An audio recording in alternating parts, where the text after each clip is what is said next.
Yeah, thanks to the organisers for organising this. So far, it's been an enjoyable meeting. So I'm going to be talking today about some new results on the interaction between tidal flows and turbulent convection in stars and planets. And this is work in collaboration with Aurelia Stool and Jeremy Vidal, who are SDFC funded postdocs, Craig, who's a former PhD student, and Chris Jones as well, who's been involved in some of this work. And the motivation for this is that gravitational tidal interactions between planets and stars and between two stars can drive spin and orbital evolution in planetary systems with close-in planets and in close binary star systems. And just to give you one example of that, if you have a very close-in planet, there's a hot Jupiter that orbits its star in about 1 day or so, then if you observe these systems for about a decade or so, you can start to look for slight changes in the period of the planet, which could be due to orbital decay. And we've actually got evidence that one of these systems, WASP-12b, from observing it over a decade, we can look at the what's called a transit light curve, which I've shown an example of on the right, which is a dimming in starlight when the planet passes in front of the star. And if you look at the center of the transit and you look at that from over a decade or so, you can start to look for slight shifts. And in this system, we detected, you see the numbers are not matching up, but I should have showed a light curve from another system. That in this system, we've got about a 30 millisecond per year change in the orbital period, which corresponds with, consistent with orbital decay in about 3 million years. So this could be due to tidal dissipation in the star, but the mechanisms responsible are not fully understood. So that's what this talk is going to be about. And if you're looking at tides in stars or planets, there are many different aspects to this problem. You can excite wave-like tides in radiative regions of stars or in convective regions of stars. So really, we'll be talking about inertial waves in convection zones in the next talk. But in this talk, I'm purely going to talk about one mechanism, which is the interaction between turbulent convective motions in convection zones and large-scale tidal flows called the equilibrium tide. So this is a large-scale quasi-hydrostatic deformation of the body and its associated flow that carries the bulge around. This is essentially the large-scale non-wave-like tide. So I'm not going to go into details about how you derive that flow, but the idea is that that flow has been thought to be dissipated through its interaction with turbulent convection. So we know that laminar microscopic viscosity is negligible in damping this flow, and so it doesn't lead to any tidal evolution.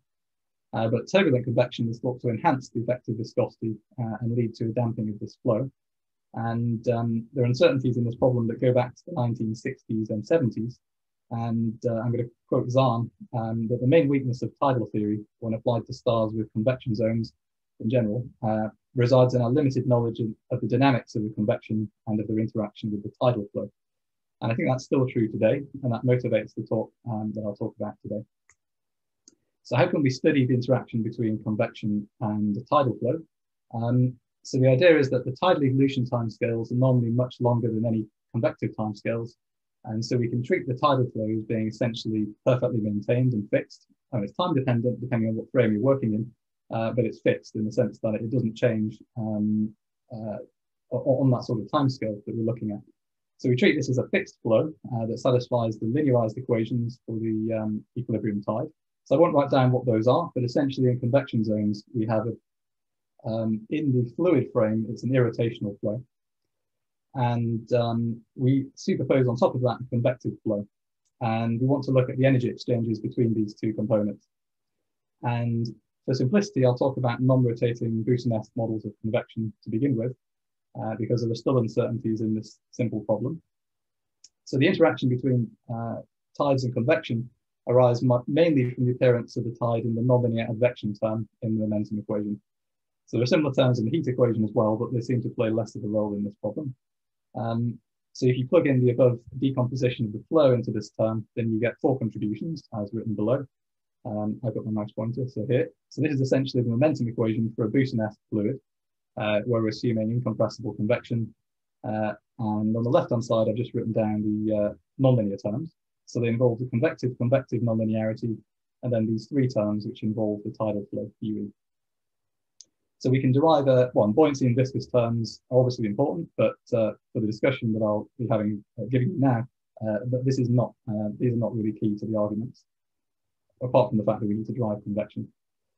So we can derive an energy equation for the convection by taking the scalar product of this with the convective flow and then integrating over the volume of the convection zone. So integration is given by the angled brackets here. So this allows us to derive a kinetic energy equation for the convective flow. You can show that the UC term just drops out when you apply boundary conditions, reasonable boundary conditions, and so does the pressure term. But what we're left with is these three terms here that involve the tidal flow. So these are the terms that are involved with in energy exchanges between the convection and the tide. And this is the one that's often considered. This is where we have gradients in the tidal flow, and essentially these are Reynolds stresses involving components of the convective flow. And this is the term that's usually thought of as extracting energy from the tidal flow. But in principle, there are these two terms also, which are highlighted in green and blue. And there's a recent suggestion actually that this term could be the dominant one for high frequency tides. So it turns out we're often interested in the regime where the tidal forcing frequency is much faster than the convective turnover frequencies. So essentially the convection is slow relative to the tide. And just to give you an example of that, the eddies at the base of the convection zone of the sun turn over in about a month or so, whereas the tidal periods for short period planets on one-day orbits are about half a day or so. So there's a large timescale separation between these two. And in that regime, it's thought that these interactions are weaker. So one way of thinking about this, a new way of thinking about it really in this context, is to define the time average over an intermediate timescale. And in that case, you can use a Reynolds decomposition of the flow into a mean, where this angled brackets with a subscript t is a time average. Then if you average over the total flow, you get the convective flow. And so that's the mean in a timescale sense. And then there's the average of the fluctuation, which is the tidal flow, and then that is zero under this Reynolds decomposition. So this is relevant formally in the high frequency asymptotic limit, so the high frequency tidal forcing limit. And in that case, you can see that any of the terms that are linear in the tidal flow will go to zero in this decomposition. So it means that this term goes to zero, and so does this one.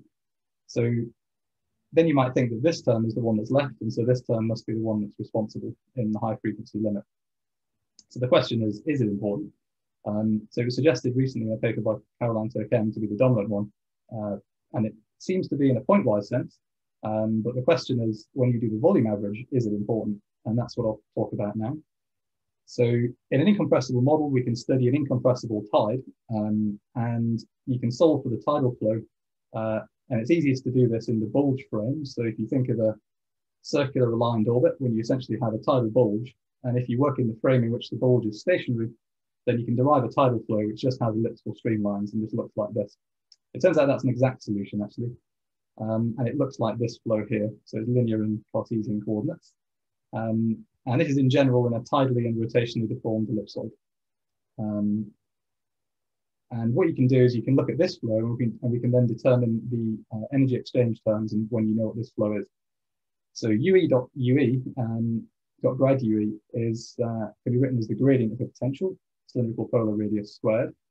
So we can calculate this this energy exchange term, the tide nonlinearity one, using the fact that the convection is incompressible. We can write this as the divergence of a flux, and then you can use the divergence theorem to write that as a surface integral. And so this suggests actually this is zero in the regime in which you can treat the surface as rigid for the purposes of the convection, which is valid if your convection is slow relative to the essentially the surface gravity wave frequencies that determine the rigidity of the surface. So there are no energy transfers associated with that term when you do the volume average. So we're only left with two terms that are actually zero or go to zero in the high frequency regime. So that suggests that this interaction is quite weak at high frequencies, which will turn out to be the case. But the other term, which I haven't discussed so far, which you can also show as zero, is the IEC term. And so this one's zero for similar reasons, except that in the end, this flux term vanishes because the tide is tangential to the boundary in the frame in which the shape is fixed.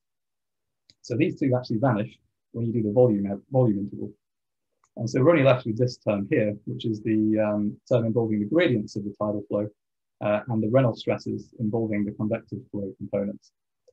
And it's the only term that contributes in the Boussinesq case. And there's a question about whether this is true in the anelastic case as well. So that is a bit more complicated, so I won't go into the details of it, but you can verify this with proof of concept simulations. There are some tricky aspects about how you do this in a spherical geometry, because the equilibrium tide doesn't satisfy that, so you have to make sure the right relevant flux terms vanish. But we can show that these arguments are verified by simulations and that the tide-tide nonlinearity term doesn't contribute. And we're really left in the high frequency regime, well, moderately high frequency, with this term here. And so these are verified in proof of concept simulations, but they don't allow us to determine all the details of what's going on here from just doing one. So one thing we can do is look at this term in more detail using local Cartesian simulations. So Craig's poster, I think, will go into more detail of this if you look at the conference website. And so what we've done is look at this term in detail and study an idealized version of the equilibrium tide, which is essentially an oscillatory shear flow in the Cartesian coordinates, and look at the interaction between that and the convection using a Rayleigh-Benard setup. So standard Rayleigh-Benard convection with stress-free boundaries. So these are the governing equations. The only new aspects here are the addition of the background flow term, which is meant to mimic the tide. And we use shearing periodic boundaries in X to deal with the terms which are linear in the Cartesian coordinates. So essentially a shearing rocks approach. And otherwise, this is just standard Rayleigh-Benard convection. And what we can do is we can look at this ICE term, and it will only involve the UX, UY Reynolds stress term here. And in fact, the gradient of the tidal flow is a constant. And we can rewrite that term in terms of an effective viscosity. And we can obtain that. Then this will, in principle, be a function of the parameters of the system, so the tidal amplitude and frequency. But we can obtain that if we look at the Reynolds stresses and essentially this interval in time involving the Reynolds stresses of the convection. So far we've looked at these three terms and found that they actually all vanish in the high frequency regime. So how is that possible? Well, it's possible if essentially the effective viscosity is frequency dependent and in fact falls off at high frequency. Sorry, Adrian, one minute. Thanks.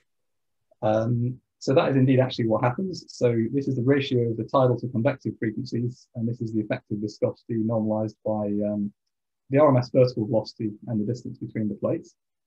So at low frequency, this is constant, but then for moderate and high frequencies, it's frequency dependent and it falls off with frequency. So at high frequency, then this suggests that the interaction is very weak. There's been a long-standing controversy about how rapidly this decays at high frequency. But I think we've shown that this is robustly, it goes as 1/omega squared at high frequency from these simulations. And this is, for example, the orbital period of a hot Jupiter, or the tidal period of a hot Jupiter, and how that corresponds with the ratio between that and the convective frequency. And you essentially get that that's in the high frequency regime here. So we really are here for these short period planets. And the consequence of this is that this interaction is very weak at high frequencies. And essentially it plays no role in orbital evolution of short period planets. So what I've talked about briefly is an analysis of the energy transfer terms between equilibrium tides and convection using proof of concept Boussinesq and anelastic simulations. I haven't gone into too much detail about these, but essentially they seem to suggest that equilibrium tides are not that important for tidal evolution in stars and planets, but there is one important example where this is not the case, and that's in giant or evolved stars. So in red giant stars, and in fact the fate of the Earth is probably determined by this mechanism. And the reason for that is that we're not in the asymptotic high frequency regime when this interaction applies and the star is bigger. So we need to understand this mechanism in more detail to understand the ultimate fate of the Earth when the Earth becomes, the sun becomes a red giant. So I think I'll stop there. Thanks for listening.